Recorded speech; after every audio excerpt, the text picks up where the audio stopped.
एक बार की बात है, एक लड़का था। उसका नाम सबल था, जो नगर में रहता था। वह अपने जीवन से बहुत निराश था। उनकी निराशा का कारण यह था कि वह अब तक अपने जीवन में कुछ नहीं कर रहा था। उसके माता पिता उसे ताने मारते थे कि आपके सभी मित्र कुछ न कुछ कर रहे हैं, लेकिन आप अभी भी घर बैठे हैं। दोस्तों के बीच भी अक्सर उनका मजाक उड़ाया जाता था। वह कहीं जाता तो लोग उससे पूछते कि आप क्या कर रहे हैं। उसे यह बताने में भी शर्म आ रही थी। वीडियो में आगे बढ़ने से पहले आप लोग हमारे चैनल को सब्सक्राइब कर लीजिए और वीडियो को एक लाइक कर दीजिए। तो चलिए इस वीडियो को शुरू करते हैं। बिना किसी देरी के साथ वह कुछ नहीं कर रहा था। धीरे धीरे उसने रिश्तेदारों से मिलना जुलना कम कर दिया और लोगों से मिलना भी बंद कर दिया। वह ज्यादातर समय घर पर ही रहता है। वह अकेला रोता है और भगवान को कोसता है और अपनी किस्मत को दोष देता है। अब उसे अपना जीवन बोझ लगने लगा था। कभी कभी वह सोचता कि कब वह कुछ करने के योग्य बनेगा, और फिर वह सोचता कि जिंदा रहने से अच्छा मर जाना है। एक दिन वह अपने नगर की एक गली से गुजर रहा था। तभी उसने देखा कि एक उपदेशक दुआ खाख और परेशानियों पर उपदेश दे रहा है। वह भी उसी भीड़ में सबसे पीछे बैठ गया और गुरु के प्रवचन सुनने लगा। उपदेशक कह रहा था, दुख एक शिक्षक की तरह है जो हमें जीवन की सच्चाई दिखाता है और हमें जीने का सही तरीका सिखाता है। आप चाहें तो जिंदगी जीना भी सीख सकते हैं। गुरुजी उपदेश दे रहे थे कि तुम चाहो तो कुछ भी हासिल कर सकते हो, और अगर चाहो तो एक कोने में बैठकर रो सकते हो। इन सभी बातों को सबल ध्यान से सुन रहा था, लेकिन शिक्षक की यह बातें पसंद नहीं आई। उसने खड़े होकर कहा कि कुछ भी सिखाने से दुख दूर नहीं होता, इसमें केवल दर्द होता है। दुख की पीड़ा अनंत है। ऐसा लगता है कि इसके बाद कुछ होने वाला नहीं है। इससे कुछ भी फर्क नहीं पड़ता है। इसके सामने तो मौत भी छोटी लगती है। उपदेशक ने कहा, फिर तुम्हारा दुख क्या है? सबल ने उसके सामने अपनी सारी व्यथा सुनाई और पूछा, मेरे दुख का कोई उपाय है तुम्हारे पास? यह सुनकर शिक्षक मुस्कुराए और बोले, तुम उस दिन मेरे पास आओ जब आपके जीवन में वास्तविक दर्द हो। मैं आपकी समस्या का समाधान अवश्य करूंगा। यह कहकर गुरु वहां से चला गया।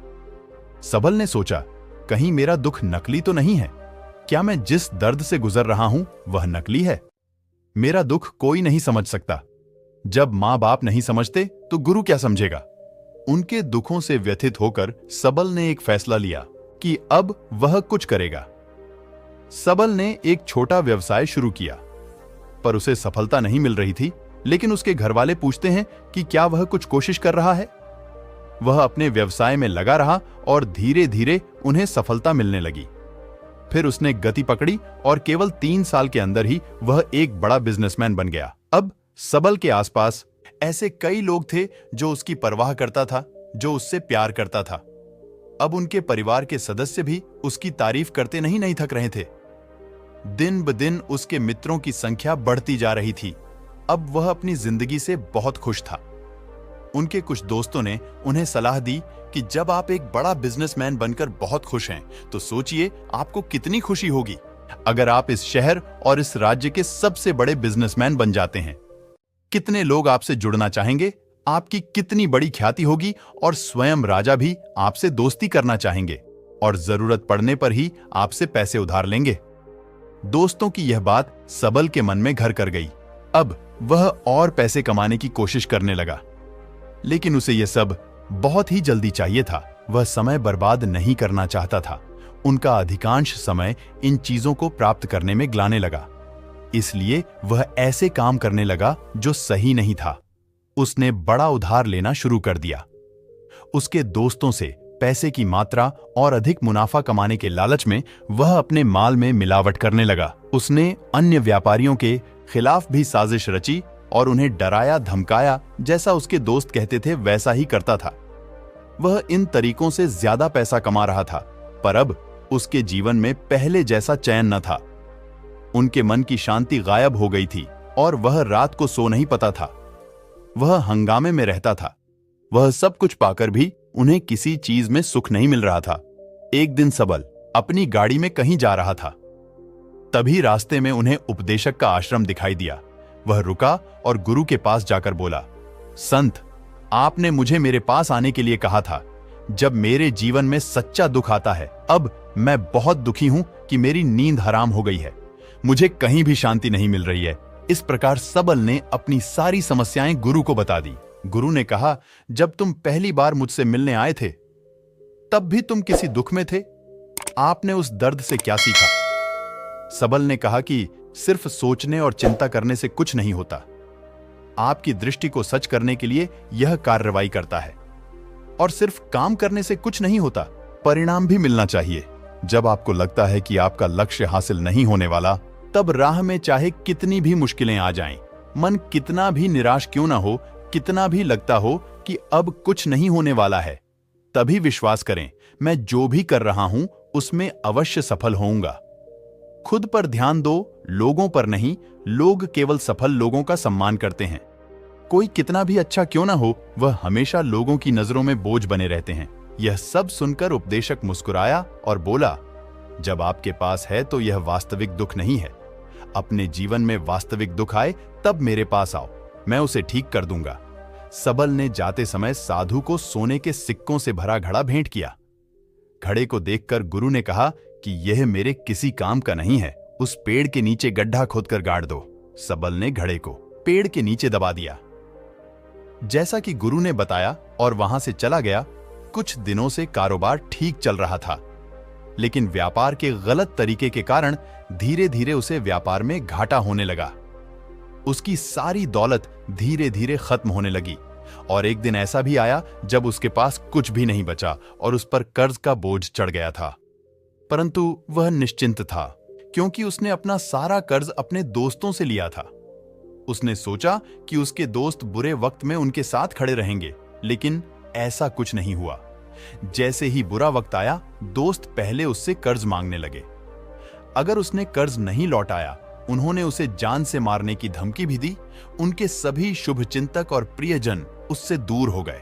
उसके दोस्त, जो उसके साथ मस्ती किया करते थे, अब उससे दूर भाग रहे थे। उसका परिवार उसकी गलतियां और कमियां गिनने लगा।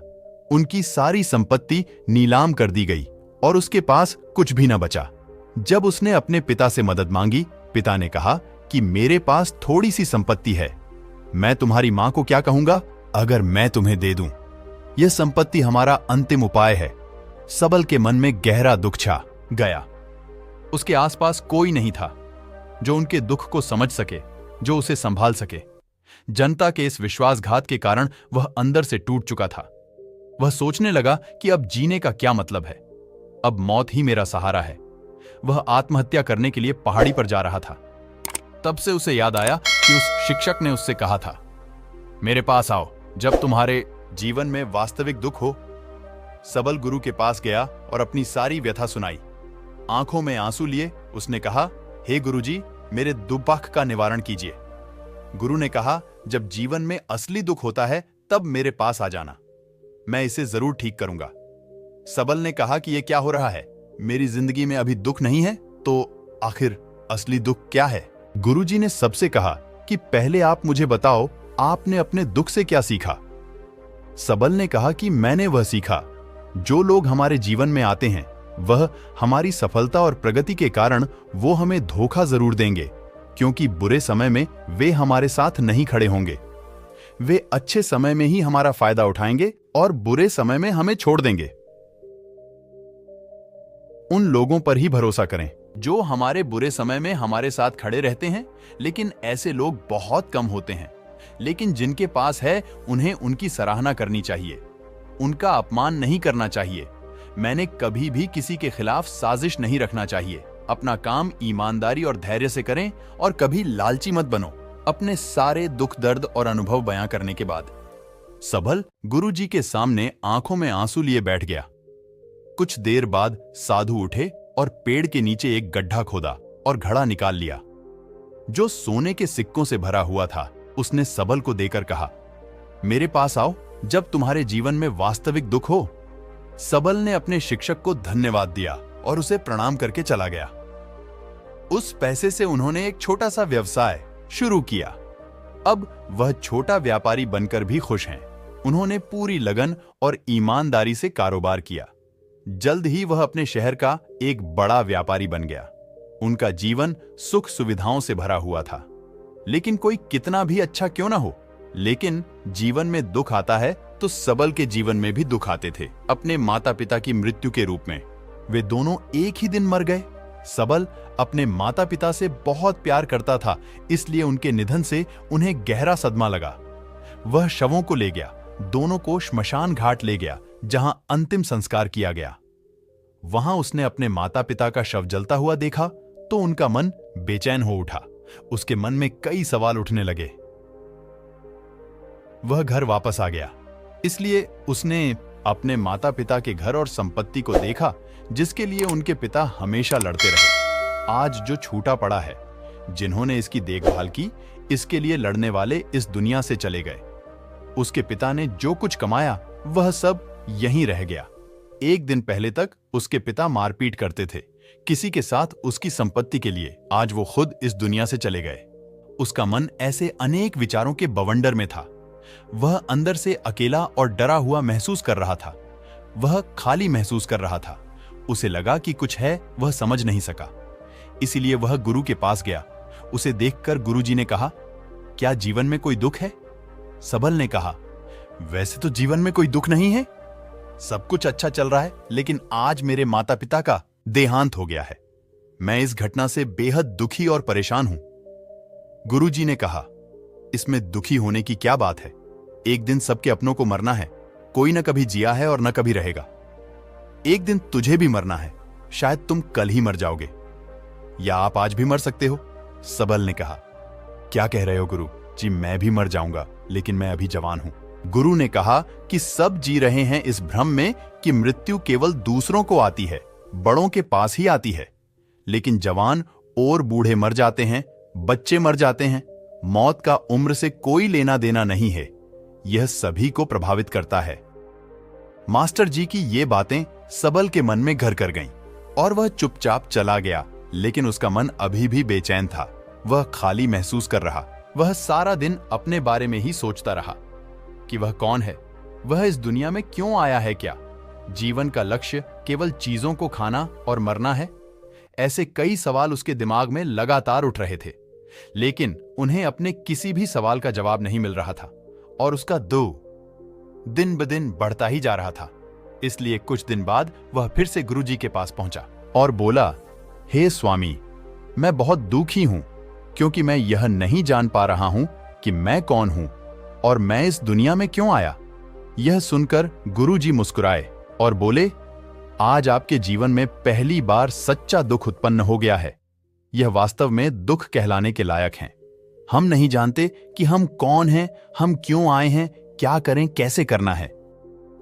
सबल ने अपने गुरु से कहा कि उसकी दुर्दशा दूर करो।